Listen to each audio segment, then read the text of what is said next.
Intel Arrow Lake has unlocked SKUs to feature up to 250W PL1 performance profiles on Core Ultra 9 285K and Core Ultra 7 265K. PL1 equals to PL2 for Intel Arrow Lake desktop CPUs running at performance profile Core Ultra 9 285K and Core Ultra 7 265K up to 250W.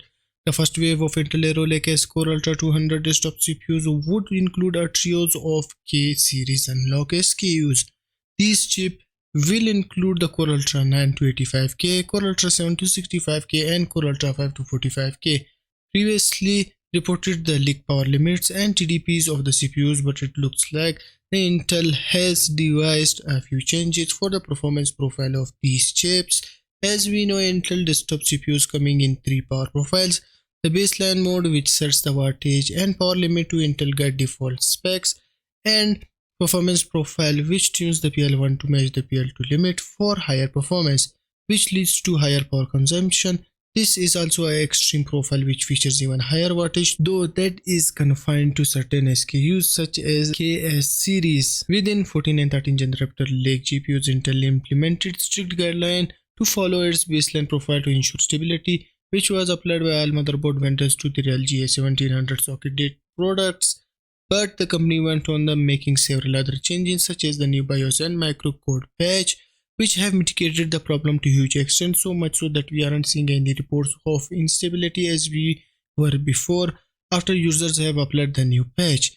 It looks like Intel is going to implement performance profile for its Arrow Lake Core Ultra 200 desktop CPUs as leaked by Kin. Intel will have a performance profile featured across 4 SKUs, which include 2 8+16, 1 8+12 and 1 6+8 SKUs. These are most definitely the Core Ultra 9, Core Ultra 7 and Core Ultra 5, 285K, 265K and 245K respectively. And this is what the Kin has to say. What exactly do you mean by this? Does this mean the previous PLU dropped are off?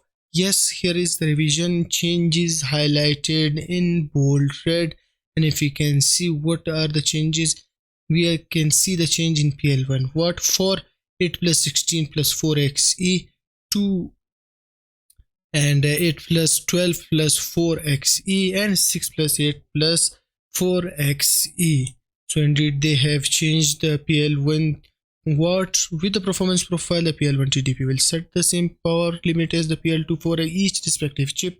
This means that the KS Core Ultra 9 285K and Core Ultra 7 265K will be running at up to 250W TDPs in their particular mode. Will Intel be able to stabilize this performance just like they said that their new chips will not be affected? Who knows? Time will always tell. Each Arrow Lake Core Ultra 200 CPU will strain a baseline profile which will be enabled by default, and users who want extra performance can opt into the performance profile through the motherboard BIOS. The KS chip operates at a 150 TDP at PL1 by default in the baseline profile.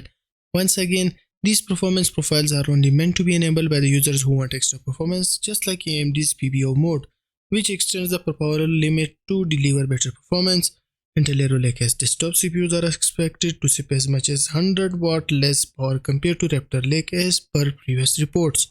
Intel Arrow Lake Core Ultra 200 desktop CPUs are expected to launch in October this year with a debut plan of 10 October and launch plan for 17th October.